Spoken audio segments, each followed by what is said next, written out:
Okay, looks like we're live. Well, welcome everybody and hello. Welcome to today's webinar, Kicking Off 2023 with Upkeep team. My name is Vince Grosso. I'm a product marketer here at Upkeep, and I'll be your moderator today in the shadows. Now, before we kick off today's presentation, there's a few housekeeping items we'd like to cover really quickly.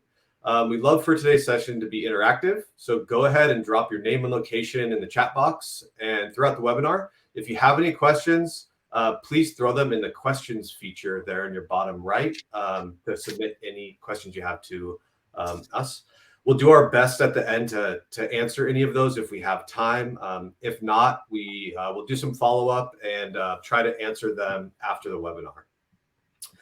Today's session is being recorded and will be available on demand following the conclusion of the event. Now, with all that being said, I'm going to hand it over to today's speakers, our fearless leaders, Ryan Chan and Doug Rybacki. I hope I said Rybacki right there, Doug. And I'll kick it over to you guys to introduce yourselves and get started with today's presentation. All right. Thanks so much, Vince. And thank you everyone for joining.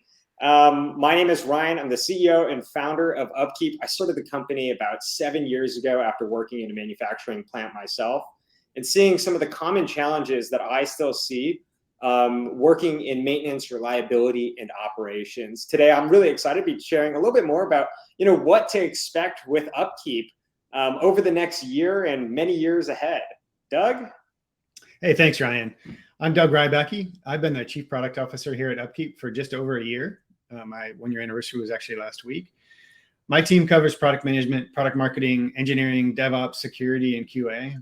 I have 20 years of experience managing product and engineering teams at companies like DocuSign and Conga and LexisNexis. And I'm so glad to share our achievements and our plans with you today. All right. Well, we got a jam-packed agenda for today. I think we have something like 50 plus slides to run through, and it's going to be a fun-filled, exciting event. And wow, we've got like over 100 people in our event right now, all the way from California, Tennessee, Utah, UK, Portugal. We have someone from Italy as well, even someone from the LAX airport. That's awesome. Again, as I mentioned, we've got a jam-packed agenda. So main things that I want us to cover today, what I want to do is kick things off by looking back at some of my favorite moments in 2022 and have Doug share some of his. And then after that, I want to do a current state of maintenance and reliability, where our industry is at today in 2023. Then Doug will share a little bit more about what's to expect from our product side and some of the new features and developments that we got in the books and have planned for the rest of this year. Outside of that, I want us to look even farther ahead, not just over the next year, but the many, many years ahead and what you can expect from us in 2024 and, well beyond that. And then, I might accidentally slip throughout this presentation, but we also do have some exciting product news that we're going to be sharing with everyone to hear it first today here on this webinar. And outside of that, if we have some extra time, we'll do some Q&A. So as Vince mentioned, drop your questions into the chat. We'll try to get to as many as we can. If we can't, we'll try to follow up with you directly. So with all that being said, we're 3 minutes in. Let me share some of my favorite moments of 2022. 2022 was a jam-packed year for Upkeep. We did a lot, and that's, to say the least. But some of my favorite moments actually come from our community. We started this maintenance community about 4 years ago. And over the last 4 years, we've had over 2,900 active members join our community. And last year, we did some amazing things with our community. We got to celebrate and nominate some of our maintenance heroes of the year. We got to nominate 2 of them, both Ron and Alan, for the amazing work that they do in our industry. On top of that, our community got together in person. We attended events, held our own, went from everywhere from North Carolina to LA to, essentially Florida, both sides of the country. And these community events are what really push me and drive me to and wake me up every single morning to do what I do. But more than that, we championed this industry called asset operations, this brand new category of asset operations. We wrote a book. we planted our foot in the ground and said, there's got to be a better way for maintenance, reliability, and operations to work together. And if you're interested in learning more about, this vision behind asset operations, you can actually get a copy at assetoperations.com. Obviously, we did so much more than just that. Doug, what were some of your favorite moments over the last year? Well, obviously, I joined the company, so that was a pretty fun one for me. But nothing really kind of strikes as well as like what happens with the customers. We cleared 3,000 customers and 250,000 users, cleared through both of those gates. And then if you'll go to the next one, and we're going to go through some product stuff. I won't be able to get to everything we did in 2022, but definitely hit some highlights. So first, we launched Edge about remote condition monitoring and partnered with some folks to help us get sensors out in the field as well. This is all about helping make sure that we can get data into this system and visualize that data about what's happening with the machines. That's helping us drive better maintenance programs and helping make your asset operations better. If you go to the next slide, we're going to focus on our mobile apps for the next part of the conversation. A few key things we did here. It's primarily focused at technicians in their jobs, but there are also great features out there for other roles in asset operations. We introduced a new home screen with better organization and the most important information served up first. We also added some features to the home scan where you can scan an asset, you can add that asset to Upkeep. You can look up asset hierarchy in Upkeep and then also view the last completed work order. So you have a really good context about what's going on with that asset as you're looking at it, as well as the sub assets around that thing. We did some more work around offline. We had some interesting offline capabilities, but we've had plenty of demand from our customers about this. So now you can update status while you're offline. You can update tasks while you're offline. And then we're automatically bookmarking a set of work orders so that when you're online on your mobile app, it's going to preserve some of those work orders for you to work on while you're offline. We're seeing this in all kinds of customers where the signal is just impaired and you can't do your work with the signal. Lastly, for mobile, a couple things around notifications. We added a notification hub, so you can click that bell and see all your notifications. And then we also simplified push notifications. On to the next one. Let's talk about preventive maintenance. This is one of our key features aimed at designing and running a proactive asset operations program. In 2022, we added several new features to this module. First, you can apply one preventive maintenance program to multiple assets all at once rather than one by one. And we also added the ability to pause an active preventive maintenance so that you can do whatever you need to. Also, we added meter-based preventive maintenance. So you can either use meters or time as the kind of basis for the preventive maintenance, or you can use them together to drive your maintenance program. Lastly, we added some capabilities around based on completion criteria so that when completion is done, you can tee up other things. For the next slide, we're going to get into lightning round. There's a lot here. Again, we don't get to cover everything, but I'll go through them. We did some work on localization. We've done some deeper localization and added some new languages. So that's in beta right now, but coming soon. We also added 6 new currencies to localization. We did a lot of work around making the application faster, primarily focused on the web application. So you should see that in all kinds of different places. We improved the success rate of data uploads through some good technical work that we did. We also added location-based permissions to help simplify the user experience when you have multiple locations in Upkeep. So your users will see primarily the stuff right around them rather than everything in Upkeep. We introduced checklist libraries. So you can start with one of our suggested checklists and incorporate those into your checklist, your own checklists. You can tune them up and then you can include those in your work orders. And we also added some more self-service capabilities where you can upgrade your subscription, you can add users, you can add payment information and get your invoices. Around API updates and also analytics, we made dozens of updates around these things. I don't have time to cover all of those. And then lastly, when you think about these last 3, it's all about modernizing and enhancing your deployment to get things more and more automated. We also did stuff around automated workflows. I wish we had time to cover more of it, but these are some of the highlights. Thanks, Ryan. Back to you. All right. I mean, seriously, we did a lot last year and had some awesome, exciting new features and developments. But obviously, our work doesn't just stop there. Before we talk about like what's to expect in 2023 and beyond, I kind of want to just take a moment, maybe 2-3 minutes, to talk about the current state of maintenance operations and reliability. I'm going to start this off with something that I see just popping up in the news all of the time. I'm sure all of us have seen and heard, or at least somewhere, seen on the news, ChatGPT. I just keep seeing all of these headliners. ChatGPT is going to take our jobs. You just don't stop seeing them, and they just keep popping out. Robots are going to replace our jobs. AI has already done that. 30 million US workers are going to lose their jobs because of AI. How bad is it going to be? I feel like the current state of maintenance operations reliability, in seeing what ChatGPT and some of the AI machine learning has done and how it's already made big moves and waves in our industry, I think it's inevitable that technology will actually replace some jobs. But there's a little bit of comfort in all of this. When I look back on history over the past other 4 industrial revolutions, this has actually happened in the past. And I find a little bit of comfort knowing that history repeats itself.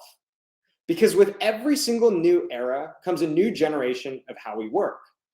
And oftentimes, this cycle just repeats every single big generation, new shift in the way that we work.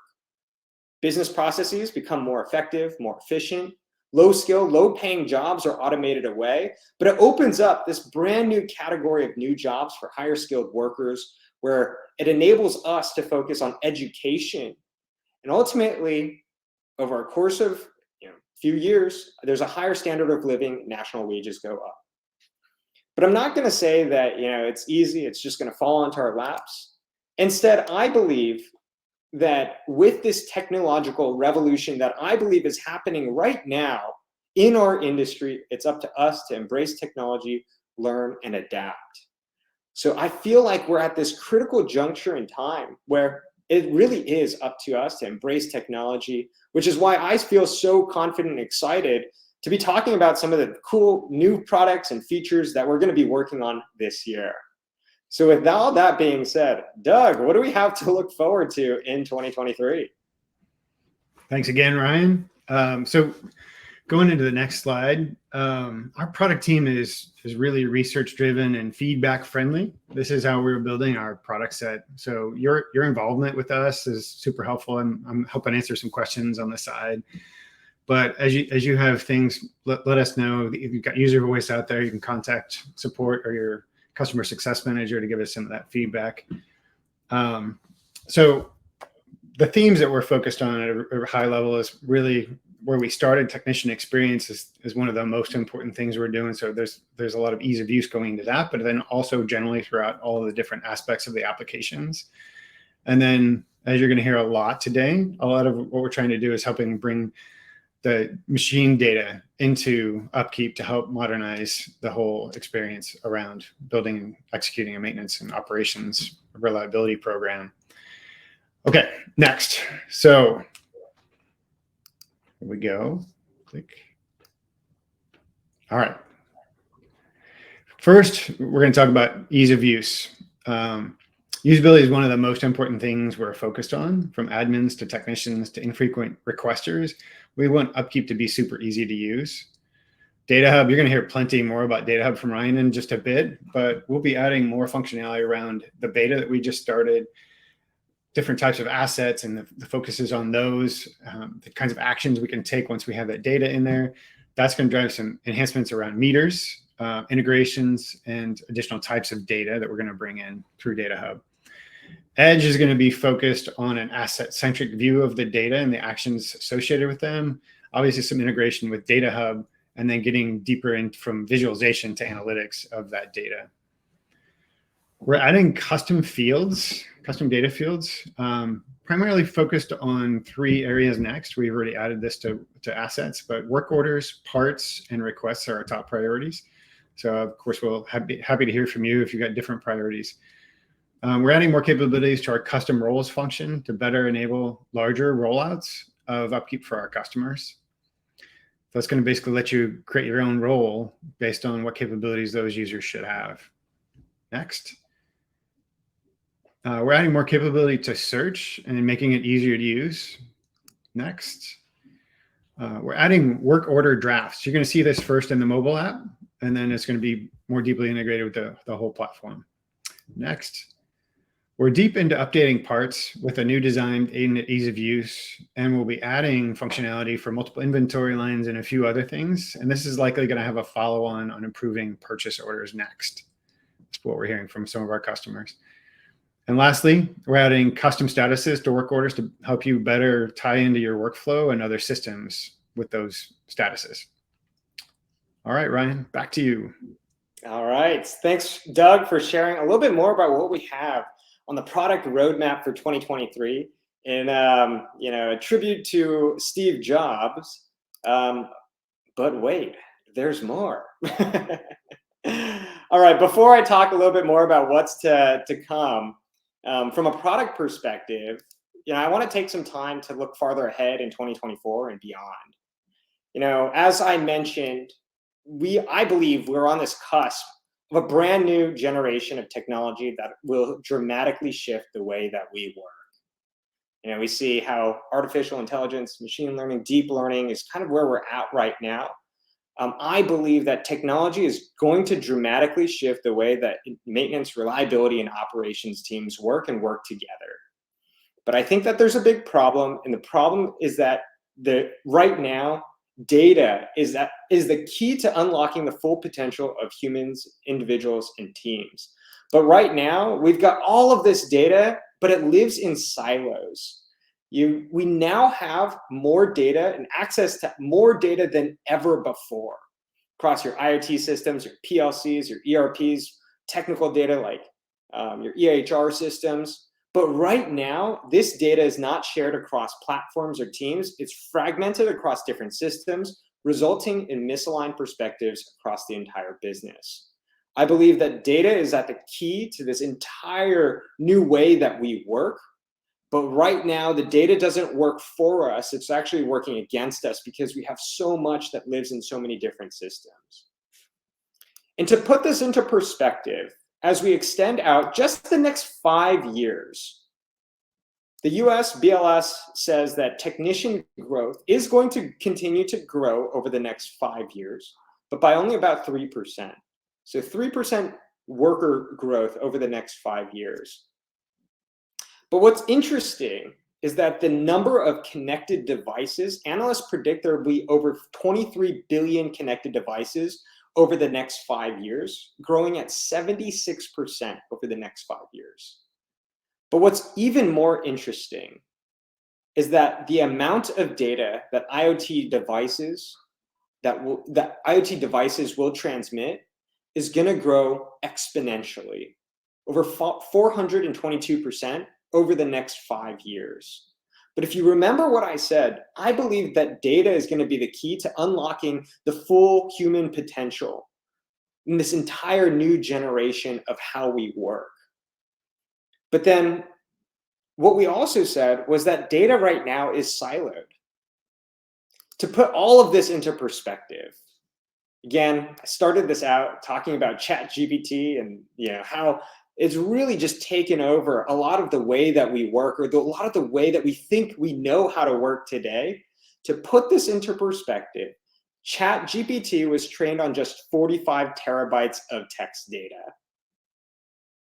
But as I just mentioned, analysts predict over the next 5 years, IoT devices will transmit over 73 zettabytes of data. And 1 zettabyte is equivalent to 1 billion terabytes. When I talk about data is going to be the key to unlocking this next potential of how we work, especially in maintenance, reliability, and operations, this is why.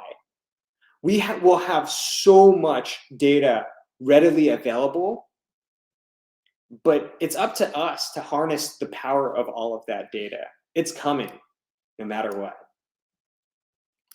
But as I also mentioned, right now, all of this data lives in silos. You have your maintenance data, your reliability data, your ERPs and APMs and CMS and EAMs and this and that. You've got your maintenance teams split up into silos as well. You've got maintenance working on repairs. You've got operations caring about production throughput. You have reliability who oftentimes cares about what might happen tomorrow.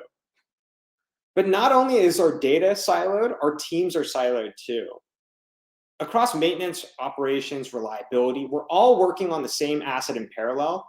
But right now, at least what I see is that we're not working together. And on top of that, every single one of these teams has different measures of success. They're operating on the same asset, but approaching their work with misaligned goals. I believe that I believe the business cares about improving the bottom line. And I believe that should be the goal for all the departments to ladder up and align to the company goals.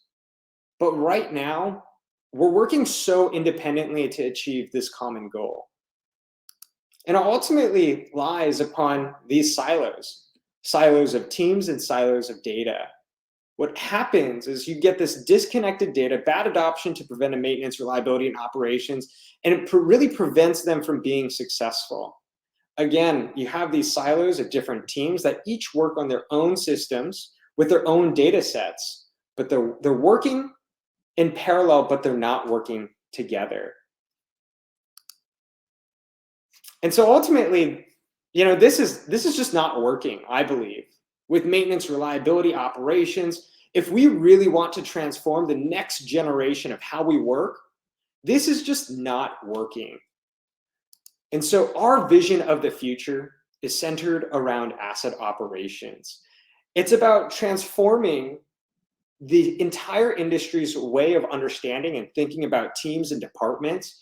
It's about shifting these 3 different teams with 3 different goals to a centralized team called asset operations, where it's one team working on your asset operations across the entire asset life cycle to achieve a common goal, where it's no longer about maintenance being measured and measuring success based off of work orders completed, the number of PMs that they check off. It's no longer about just operations and making sure that their equipment is running today and we have maximum throughput for the next 24 hours. And no longer is it reliability also working in a silo where they might care not about what's going on today or right this second or production goals today, but instead, reliability might be caring about what might happen over the next year or 2 years. Instead, I believe an asset operations department should care about the entire asset life cycle and measure success based off of business outcomes. All right, so we have a big announcement for today. We talked a lot about some of the challenges around data. We talked a lot about silos of data. And when we as the Upkeep team looked high, looked low for a good solution our customers could use to help integrate all of these different silos of data under one centralized system, knowing how much data will be available over the next 5 years, we just couldn't find anything. We couldn't find anything that was easy to use, that was integratable across many different platforms and solutions our customers, you all here joining us today, deal with on a daily basis. We could not find anything. And so over the past 12 months, we've been working on our 3rd product called Upkeep Data Hub. Data Hub is all about solving these problems that we see across our customer base, about centralizing all of their data into a single centralized command center. We have what you can expect from Upkeep over the next year, over the next 2, 3, 5 years ahead is our multi-product mission, where we're not just Upkeep maintenance management focused on work orders, PMs, POs, and parts. Instead, we are an asset operations platform driven to helping our customers capture the highest quality data, drive the best insights, and take the right actions. Today, again, we are launching our third product called Data Hub. It is one integrated view to enable you, our customers, to focus on the optimization of your assets across the entire asset lifecycle. It's no longer about working in silos across maintenance, reliability, and operations. It's no longer about having 3 different teams, 3 different data sets, 3 different data silos. What Data Hub is fully centered around is helping you, our customers, integrate all of this complex asset data under a single repository. And I believe with all of this data, it changes the conversation from, how many hours did you work today, to this is the value that you've added to the business. All right, so what's the problem? We talked a little bit about this. Data is going to exponentially increase over the next 5 years. We're going to have this plethora of data. But right now, our customers, you all, have data, the asset data that lives in silos. It might have 5, 6, 9, 10 other systems that have really important critical information about your equipment, your technicians. That's extremely important in understanding the entire asset lifecycle and the total cost of ownership. Whether that's your PLC data, and I actually saw that we actually had a question around connecting your PLC data. I didn't want to give it away earlier, but whether it's connecting your PLC data, your ERP data like SAP, Oracle, sensors, runtime hours, HR systems, hourly wages, we get these questions time and time again. Hey, does Upkeep integrate with SAP? How does Upkeep track and manage OEE? Can you automate work orders based off of runtime hours and track hourly rates of technicians? What we realize is all of these data points live in different systems. But to really understand the full asset lifecycle, we have to have all of this data integrated under a single central command center. And so we built Data Hub to help with that. What Data Hub is collecting all of this asset information under a single data repository. We help you, our customers, standardize data into a single data model, and enables you to automate data-driven asset operations. Our goal here is to help maintenance, operations, reliability teams improve capacity, reduce downtime, and also optimize your asset operations. With Data Hub, there's 3 core components of this latest product. One, it enables you to collect data from your business applications, your sensors, your PLCs, your ERP data, your EAM, CMS, APM, MES systems, you name it. We've built some integrations that help you pull and extract data from all of these different business applications that are fully centered and have data that is on your assets. Next up, what Data Hub does is helps you transform this data into a standardized data model to help you create customized metrics, all without code. And then the last part of what Data Hub does is helps you, our customers, load it into critical systems, whether that's driving asset health scores, OEE scores, or trying to help you better understand total cost of ownership when you're pulling in data from your ERP system, your EAM, your CMS, and also your PLCs. We can help you collate all of this data, build a single model, and then load it into your critical systems, whether that's Upkeep, BI solution. And some things that you can do with Upkeep Data Hub. The first one I feel like is one of the most common ones that we get. Integrating sensors and PLC data and driving really amazing, incredible insights through our Edge platform so that we can help you trigger high limit, low limit thresholds, do anomaly detection, and truly better understand what's going on with your asset across the entire asset lifecycle. Data Hub, I believe, is the foundation for what I call predictive maintenance. This term has been thrown around so much, predictive maintenance. But the biggest challenge that I feel like our industry has faced over the past many years around this buzzword called predictive maintenance is this data component. You can only predict insights as good as your data allows you. And again, we saw this problem, which is why we wanted to solve it. All right, not only that, we've actually already kicked off Data Hub. We've had one of our customers, a group called Value Windows and Doors, who's a manufacturing site down here in Southern California, about 200 employees that manufactures large-scale machines involved in window manufacturing. They have glass cutting machines, conveyors, extruders. And what they wanted to do with Upkeep Data Hub was integrate all of their sensors, PLC, ERP data back into Upkeep. And so they looked to us to help drive preventive maintenance schedules based off of usage, runtime hours.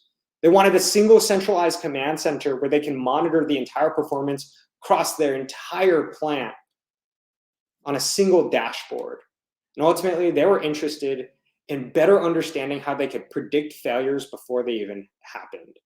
So they turned to us, and we introduced them to our latest product called Data Hub. And so far, the results have been astounding.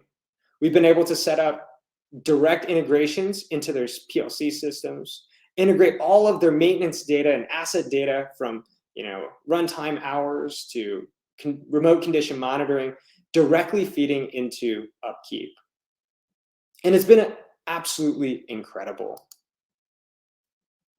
Our vision behind Data Hub is enable you, our customers, to track things like a single asset health score across all of your assets so that you can prioritize what work needs to be done based off of the health status of your asset. And we want to help you create your own asset health scores, whether that's from collating PLC data, ERP data, MES, CMS, EAM data.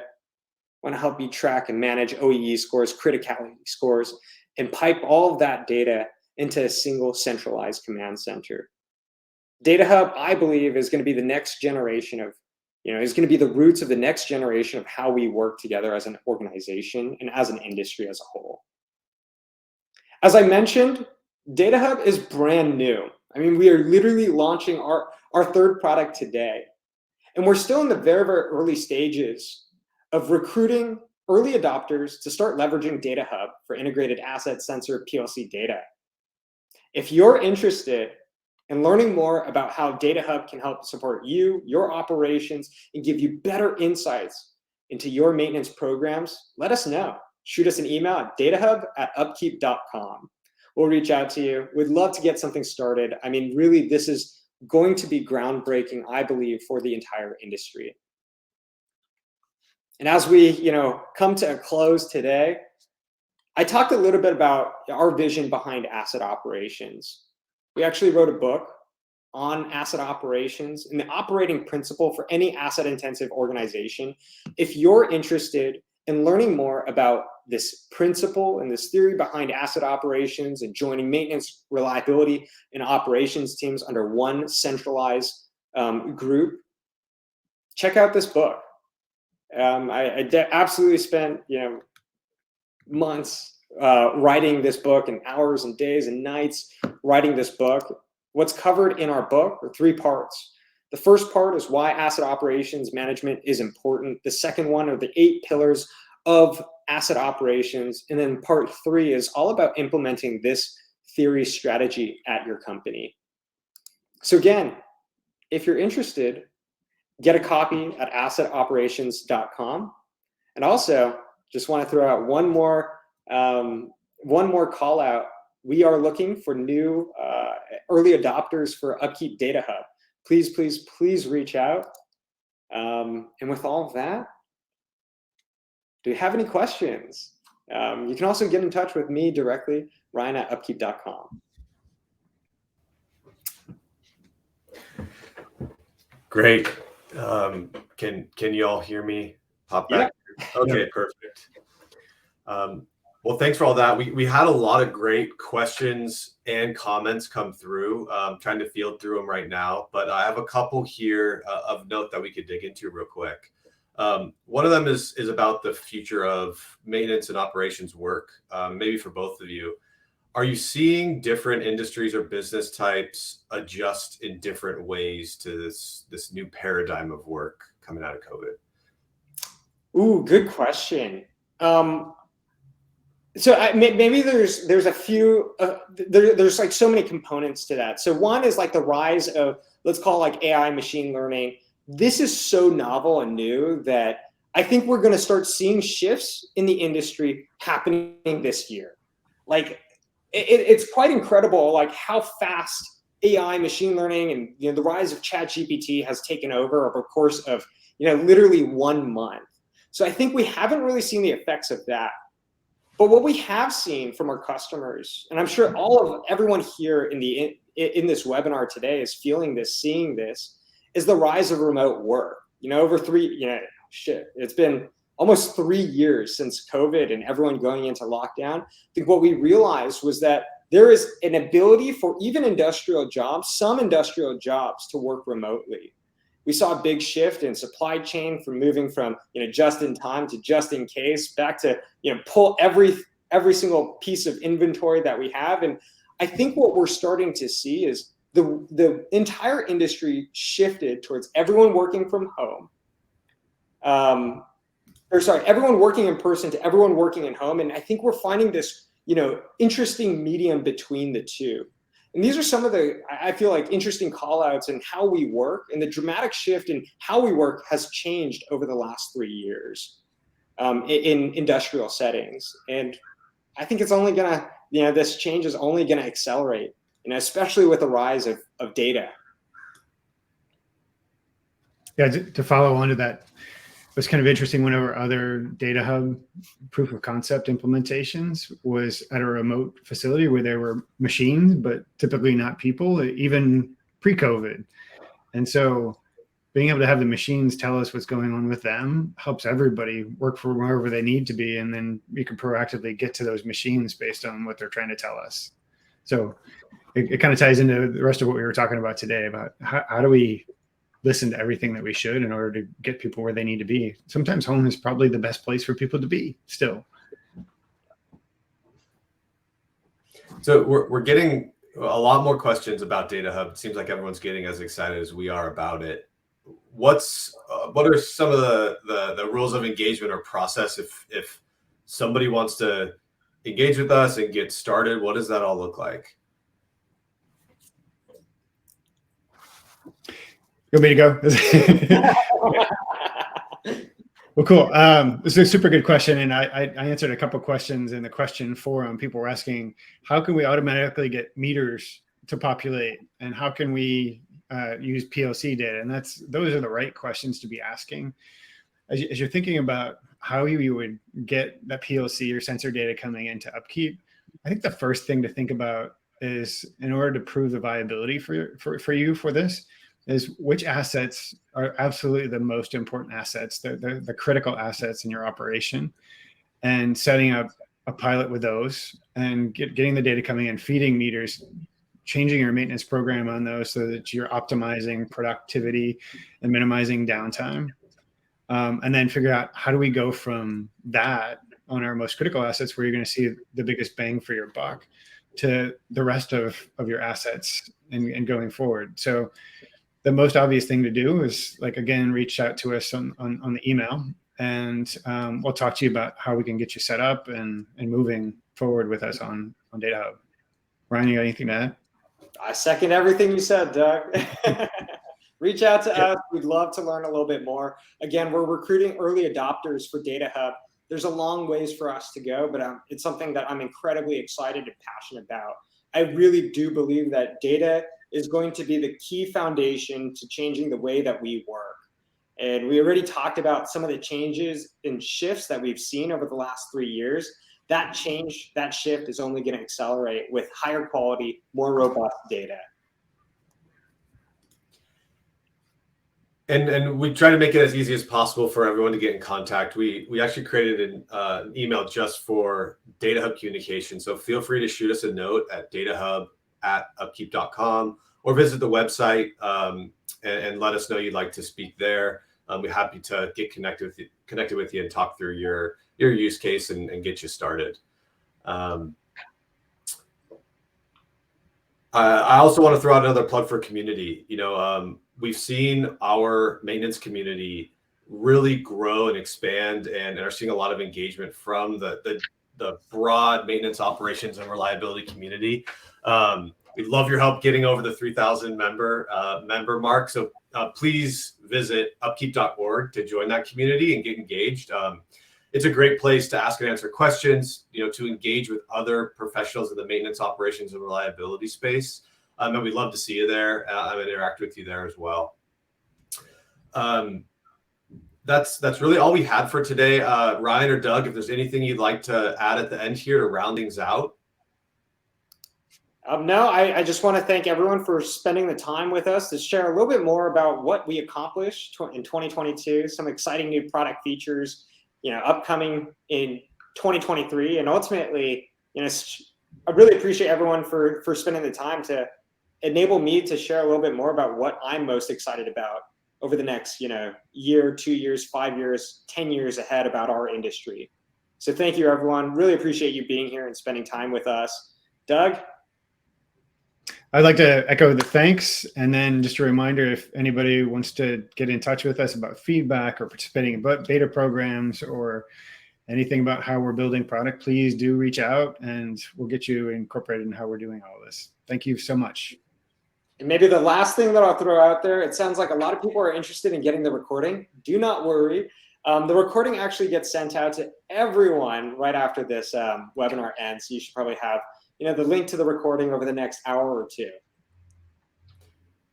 Yep. Well, thank you both for, all the work getting this together and for the presentation here today. And, just want to tell the audience too, that we do really take all your questions and suggestions and comments to heart. A lot of these things are already shared with our product team, and, where it makes sense, we'll try to reach out and engage with you directly to hear more about what you think and suggestions for the product. So thank you so much for keeping this interactive and offering your questions and suggestions. And that's about it. Well, I guess we'll see you on the next one. Thanks, everyone, and we'll talk soon. See you on the next one. Thanks, everyone. Bye.